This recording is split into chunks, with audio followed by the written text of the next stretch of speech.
grow up in North Philly, survive the streets, and gain respect as a rapper, you need more than tough skin. You need Kevlar, raw talent, and a dream. Success is one of the few ways to make the cost of that armor worth the reward. You could survive in North Philly, but it made you a certain kind of person. For Philly rap legend Meek Mill, determination set his path toward a dream he refused to wake up from, despite the nightmares along the way. Meek Mill is more than a rapper. He's a movement. He's a living legend in the hip-hop community and in Philly. In 2007, Meek's Philly fairy tale took a dark turn and ignited an antagonistic origin story that would change his life forever. Meek is living proof of the old adage that you only make diamonds when you apply pressure. We're seeing those hidden dark aspects of the court system that a lot of people didn't know before this case was even announced. A political movement born from the ashes of a fiery battle between a rapper with dreams of fame and fortune and a judge determined to stand in his way. Judge Brinkley cracked down, determined to keep him all the way in check. This is the journey of Meek Mill, a journey through the shadows of injustice and the quest for redemption. The late 80s and 90s in the city of brotherly love was all about the come-up. Celebrities like Will Smith and DJ Jazzy Jeff were making a name for themselves and putting Philly on the map. As the city showed its jewels by way of talent and opportunity, North Philly was still a diamond in the rough. I grew up in North Philadelphia.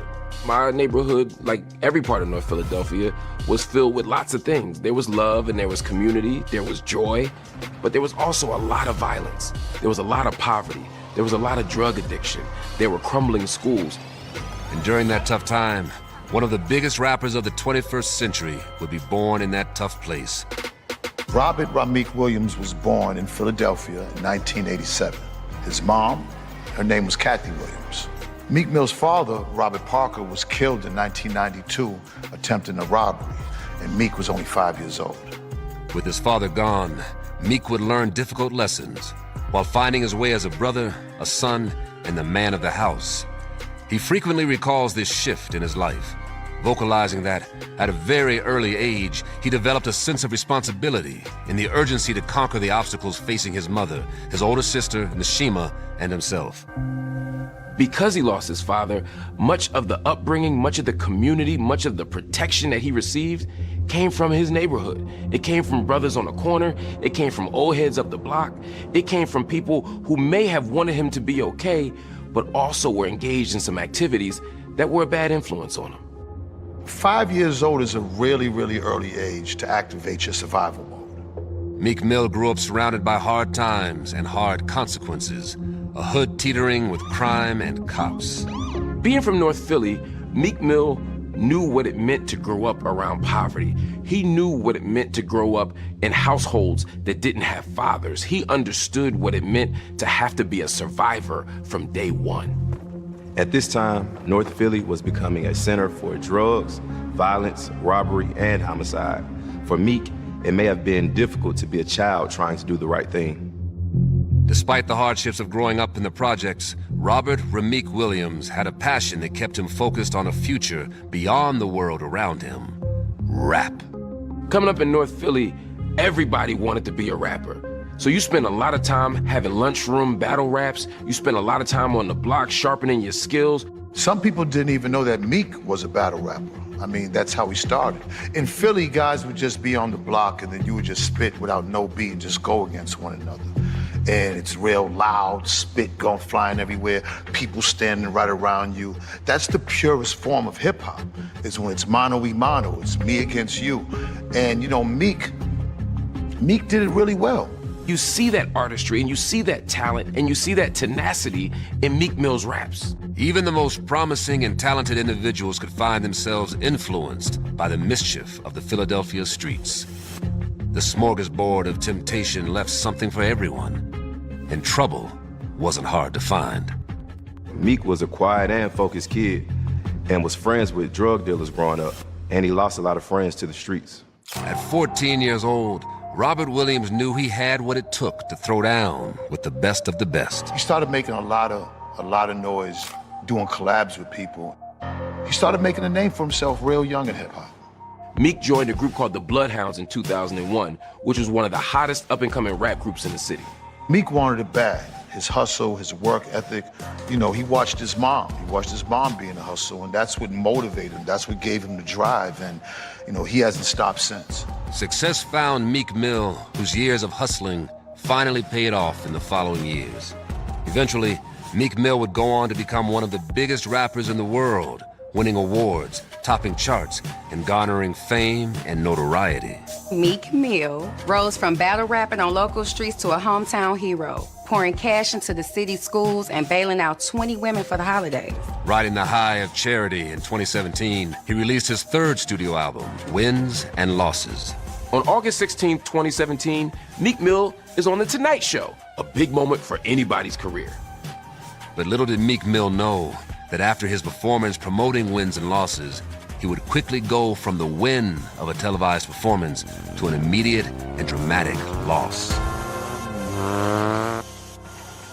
He's in Upper Manhattan, and there's a videotape that emerges of him popping a wheelie on a dirt bike. The amount of police presence for arresting Meek Mill after popping a wheelie appeared to be very excessive and unusual. When I heard about the arrest when he violated his probation for popping the wheelie, that just blew me away. I mean, I've been a victim of bullshit arrests. I've been a victim of petty arrests by police. That has to be one of the most pettiest. Popping a wheelie, I ride bikes, and I've popped many wheelies. And I've been arrested for a few things, but I've never, ever been arrested for that. Meek's rapid success was in danger, all from mischief in the streets on a four-wheeler. Jail time was facing the rap battle legend, and with 2 to 4 years hanging over his head, Meek, along with the rest of the media, beg an answer to one singular question. What is going on here? But will he receive an answer, or just the icy chill of handcuffs?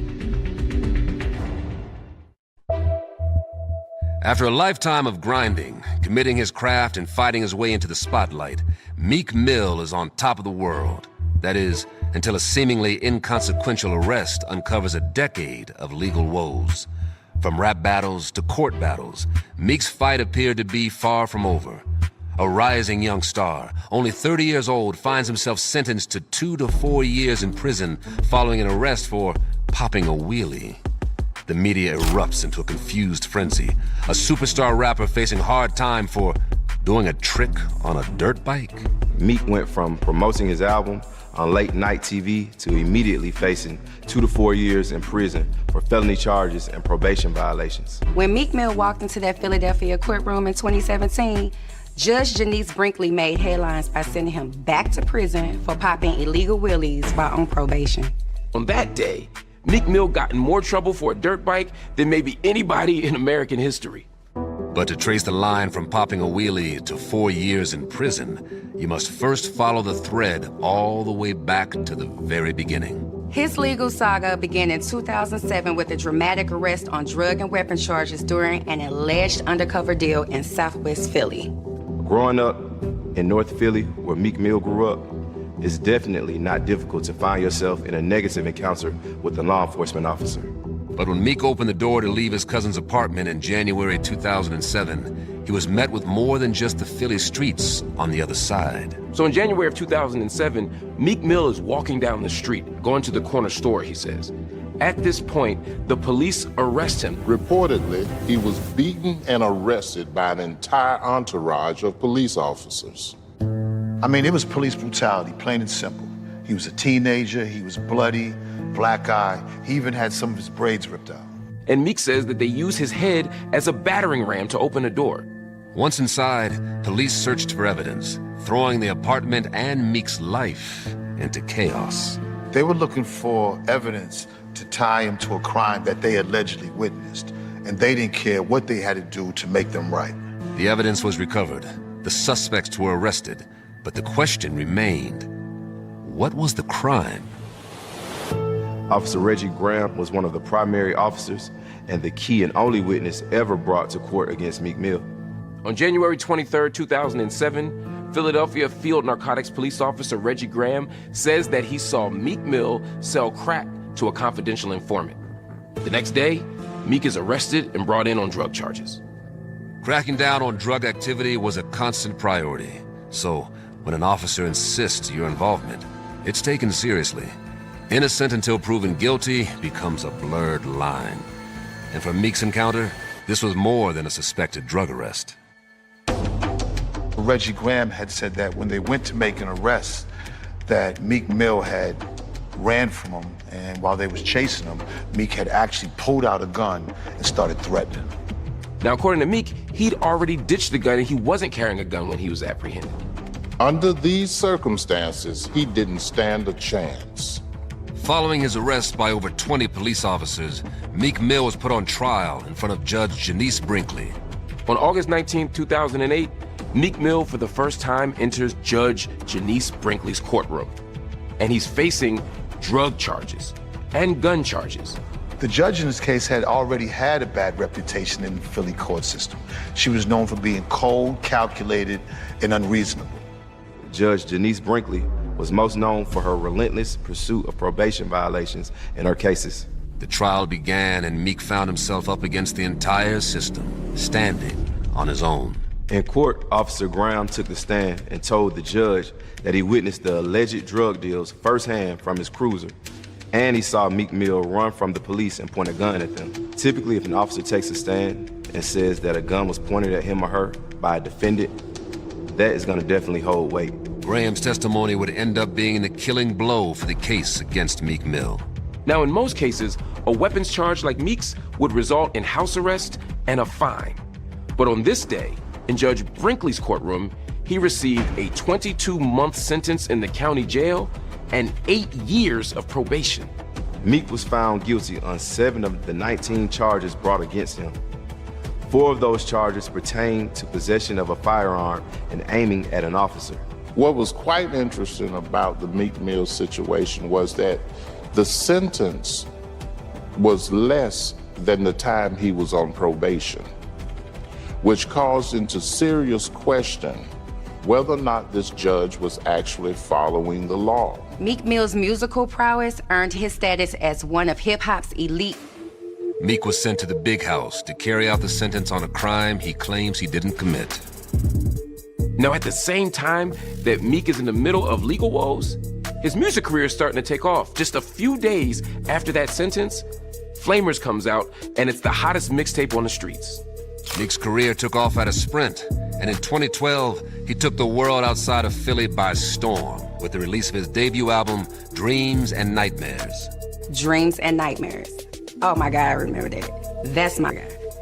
However, the celebration period for Dreams and Nightmares was short-lived. The day after the album's release, Meek's festivities turned quickly from a dream into an all-too-familiar nightmare. The day after Meek Mill's album drops, October 31st, he's in legal trouble again. Police executed a routine pullover because of Meek Mill's dark window tint. Police asked to search his car for suspected marijuana, but Meek refused to let them do so. And all it took was one small violation, a shade of window tint, a smidge too dark, to rope Meek Mill back into the endless, vicious grip of the legal system and of Janice Brinkley. Now, because of the legal issue with the tinted windows and the weed in the car, he has a probation violation. So now Meek Mill has to go back to Judge Brinkley's courtroom. Judge Brinkley charged Meek with violating his probation and ordered 2 drug tests. Both came back clean. She still decided to restrict his travel. But seeing his career threatened, Meek tries desperately to keep the momentum of his debut going. What do you do if you're a rapper who has an album out, who can't travel to do shows when that's the primary way you make money? Well, you either stay in your city and lose all your money, or you risk probation violations by traveling.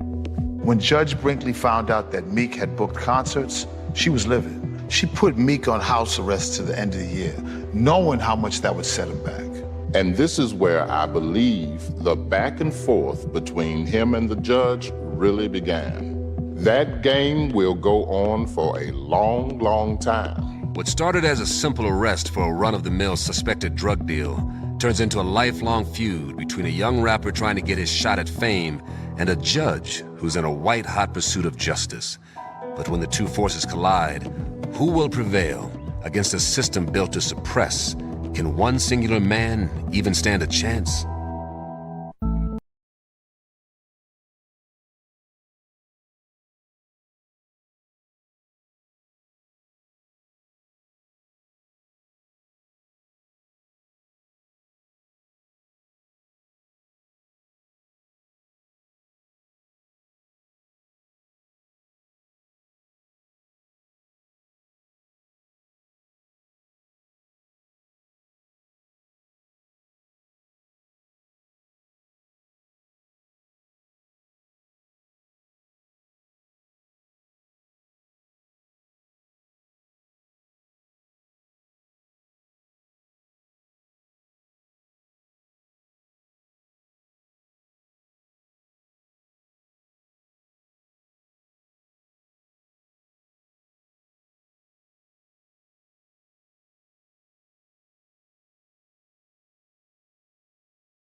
This was him doing whatever he had to do in order to achieve his dreams, and achieve them he did. But for Meek Mill, there was no amount of success or fame that could lift him high enough to be out of Brinkley's reach. Meek Mill was reprimanded for writing social media posts about his probation officer, which caused fans to send death threats to the officer. Judge Brinkley also accused him of being combative and disrespectful to prosecutors and court officials. She even mandated etiquette classes for various probation violations, including drug use and alleged offenses against justice system officials. The fact that etiquette classes was given to Meek Mill, it leaves you questioning what, if any, reasoning was behind this. At this point, it looks to many people like they're simply trying to humiliate and shame Meek in public. Not one to take no for an answer, Meek continues to put 100% into the grind, working at his craft and trying to perform for his fans, trying being the key word. The one consistent thing was his traveling privileges were being revoked by Brinkley because he wasn't reporting back to the court. July 13, 2014, Meek Mill performs a concert out of the city. The judge finds out and orders him to spend time in jail for probation violations. Every time Meek seemed poised for greatness, the judge held him back, hindering his path to stardom. With every step forward in his career, Meek found himself hand in hand with the courts, his consequences growing larger and larger as the length of his probation stretched across years. In February 2016, Meek Mill attended a 4.5-hour hearing where he made a passionate testimonial, arguing for leniency and grace from the courts. There were hours of pleas on Meek's behalf, but the judge was unmoved. He'd be forced to wear an ankle monitor, participate in community service, and was prohibited from working and traveling outside of Philly. Despite being court-ordered to either be at home or at the homeless shelter for his community service, Meek still finds himself fighting to overcome the hurdle of Judge Brinkley's impossible standards. The judge accused Meek Mill of not fulfilling his community service, even though Meek Mill had been at the shelter doing his community work.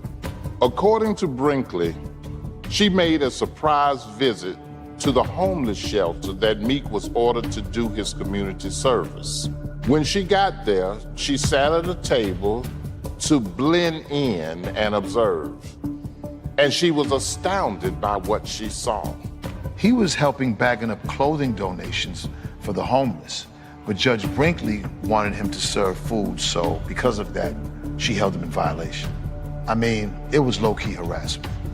Now, all of a sudden, We're asking why she's showing up to community service. Judge Brinkley's appearing at community service is odd. It appears that there was an overstepping of judicial authority. In early 2017, a decade after his probation began, Meek finds himself in the headlines yet again. But this time, it's at the center of an airport brawl. Meek Mill sparks chaos in my hometown, St. Louis, at the airport in 2017 after a scuffle erupts when he refuses a fan's photo request, leading to a misdemeanor assault charge while still on probation. Once again, Judge Brinkley held him in violation. In November 2017, we end up right back where we began, New York City, where Meek Mill is arrested after a video of him popping a wheelie on a dirt bike is posted on social media. Despite continuous legal woes, Meek drops his album, Wins and Losses, in 2017 and hits the Tonight Show stage but gets nabbed for reckless motorbike driving antics in New York, igniting a fresh legal battle captured on social media. Because of the arrest for the dirt bike, Judge Brinkley once again said, Meek, you can't travel because you have another probation violation. The assistant DA and Meek's own probation officer advocated on Meek's behalf. Judge Brinkley delivers her ruling on Meek over his driving stunt. But little does she know, there's a storm brewing over the Pennsylvania courthouse, and the clouds are preparing to part. Judge Brinkley delivers a crushing blow, sentencing Meek to 2 to 4 years in state prison for violating probation. The verdict felt incredibly harsh to the public, especially when considering that all sides were pushing against jail time for this violation. The fact that Meek Mill suffered so many probation violations was a concern for the judge. However, the question becomes who actually violated him.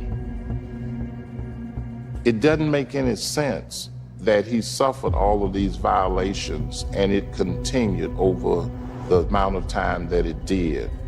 With Meek potentially heading to prison and the public now pulling their magnifying glasses onto the entire court, has Judge Janice Brinkley finally flown too close to the sun?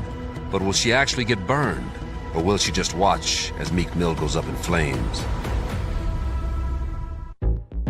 With Meek Mill in handcuffs, Judge Janice Brinkley watches with the gavel clutched. But with the world now looking in on her courtroom, will she be able to keep her hold on Meek's future like she has for the last 10 years? Or will she be exposed as a judge holding a petty grudge? There's an immediate rallying around Meek after his sentencing is announced from fans and colleagues alike. I believe this was the start of an entire social justice movement. For the first time, people who never paid attention to the injustices of our probation system were now paying attention. And that would not change. In fact, it has started an unrelenting, uncompromising movement to reform probation and parole around the country. Mobilized by famous friends and supporters of Meek, a revolution begins. What's important to understand is that this system is actually controlled and run by its citizens, the general public. And once the general public loses confidence in the system, there's going to be a movement for social change. Since I was a teenager, I've been fighting for change in the criminal justice system. But I became especially interested in the case of Meek because I knew him. We're from the same neighborhood, we're from the same city, and I was inspired by his talent and his genius. As Meek is hauled off to prison, his fellow rappers, including Jay-Z, Rick Ross, they all rally behind him, offering words of encouragement, marking the beginning of a high-profile battle for justice. Billboards and buses sprung up seemingly overnight, calling to free Meek Mill and demanding justice.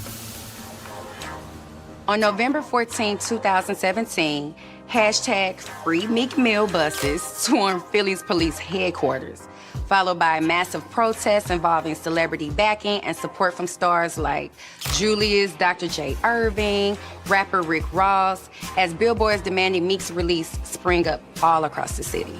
He had the support of big names and the culture was behind him. People knew who he was, so it was like all hands on deck. In the public's eye, the demand to free Meek Mill became synonymous with the idea of reforming the justice system. Even from the inside, Meek feels the support being given to him and is inspired toward change. Through the course of his legal struggles, Meek Mill isn't just a victim of the system. He becomes a passionate and prominent voice of potential reform of that very system.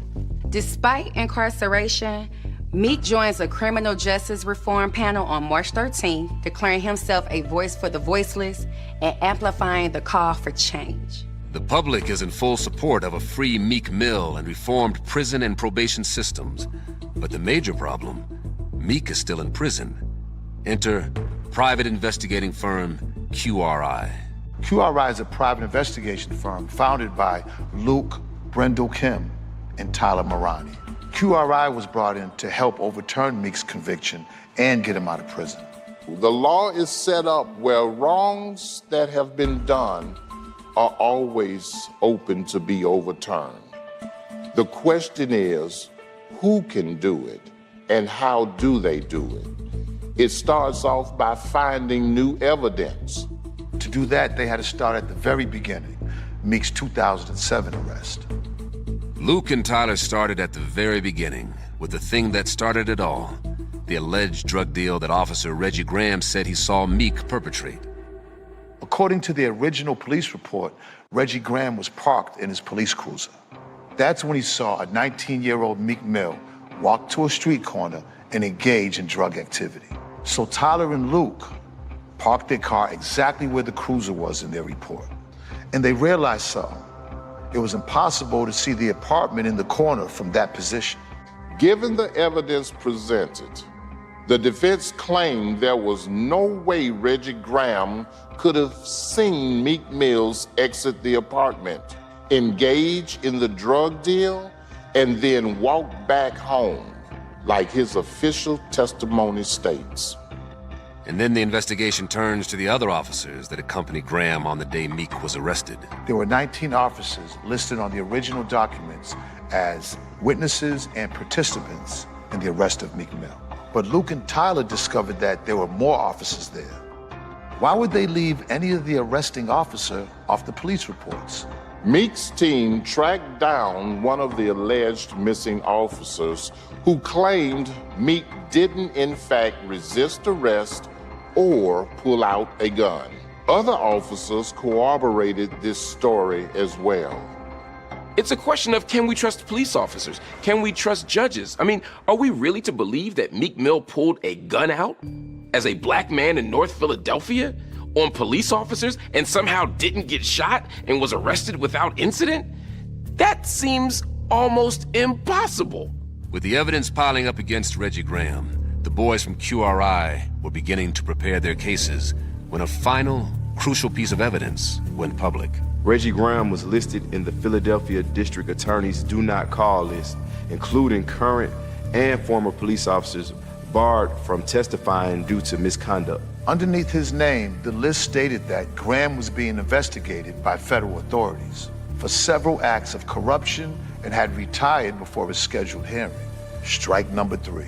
Reggie Graham had fallen into an investigation for misconduct and hastily retired before his hearing, leaving an opening for QRI to blow the case against Meek Mill wide open. This meant that the prosecution's one and only witness had proven to be unreliable. The moment that the court senses, sees, or is given information that the credibility of a police officer or court officer has been damaged, then there is no going back. All of it looks suspicious. And the fact that it looks suspicious in Meek's case makes America, and anyone watching this in particular, realize that it ain't just about Meek. That every single person who goes into that courtroom is subjected to the possibility of bias, the possibility of inequality, the possibility that they won't get a fair shake. Armed with the evidence from the QRI investigation, Meek Mill's legal team presents the findings to the Philadelphia Court of Appeals, hoping to gain freedom for Meek. Meek releases his pinnacle single and anthem of defiance, Dreams and Nightmares, in February 2018. The rap song becomes a rallying cry for justice as it echoes through the Philadelphia Eagles Super Bowl victory, symbolizing resilience in the face of injustice. Like Black people have done throughout history, Meek Mill transformed his pain into power. Although he took many losses with the criminal justice system, he managed to catapult himself into a leadership role in the reform movement. With the evidence and the public rallied behind him, Meek Mill waits on bated breath as his future is decided within the Court of Appeals. But is a binder of evidence and a trending social justice movement enough to overpower a system of corruption that's been running unchecked for the last decade?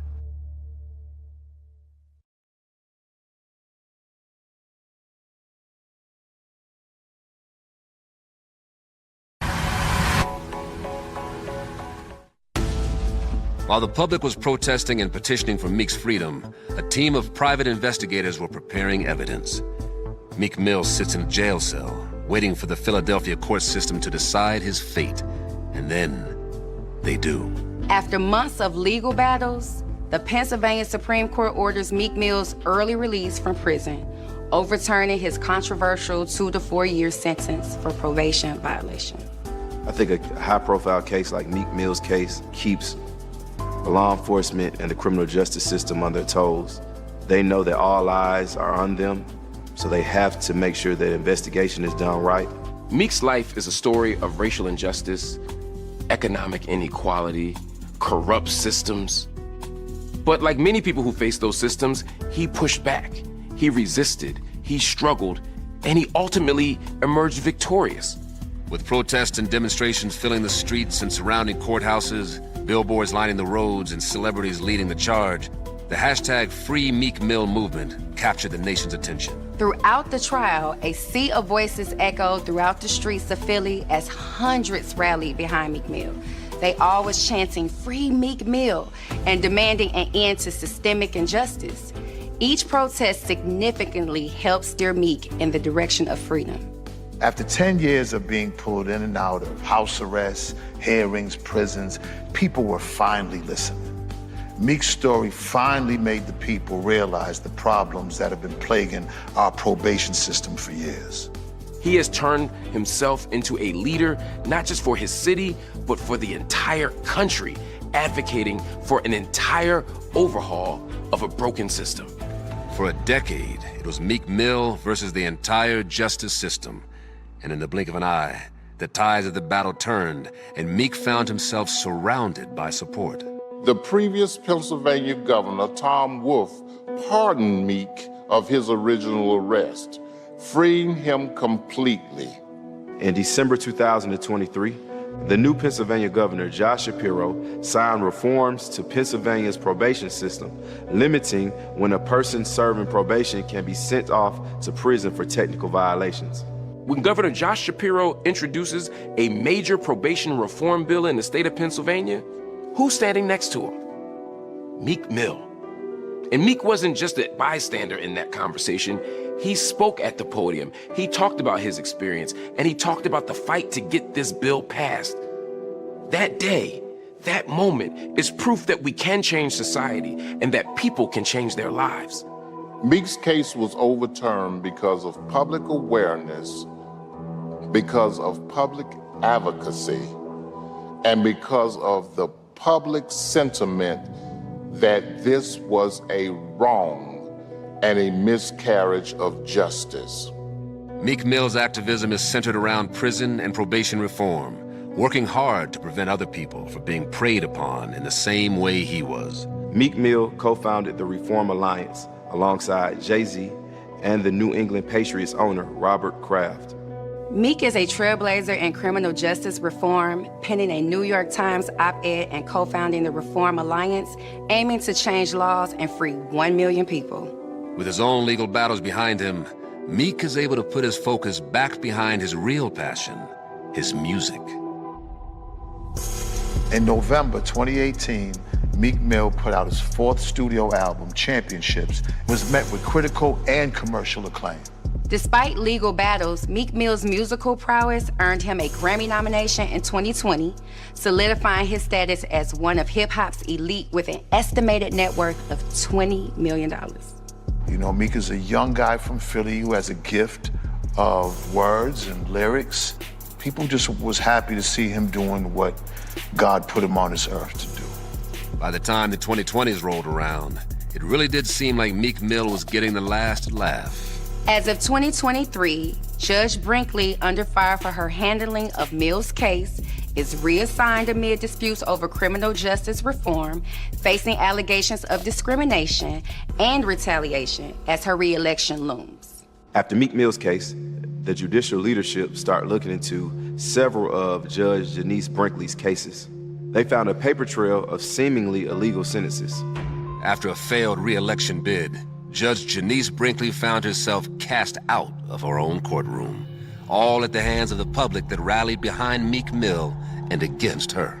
Brinkley stirs debate, with her lawyer likening her situation to having her hands tied behind her back and duct tape on her mouth.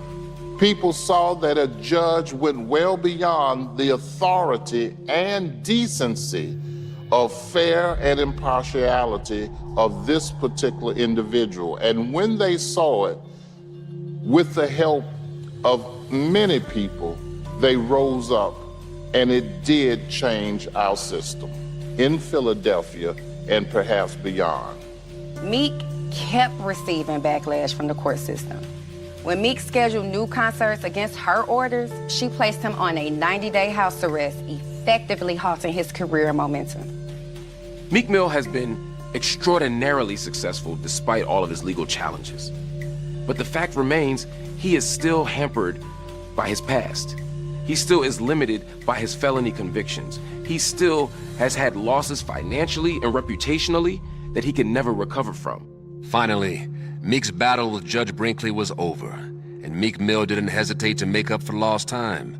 With all the support he received through his battle, he grew dedicated to paying it forward and invoking change. Nothing could be taken for granted, and the sky was the limit for Meek, his music, and his mission.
Life put on hold at the hand of a corrupt judicial system, a voice that refused to be silenced, a talented artist born to be a legend. Meek Mill persevered against a system that was working overtime to ensure that he failed, and a judge who found herself standing in his way.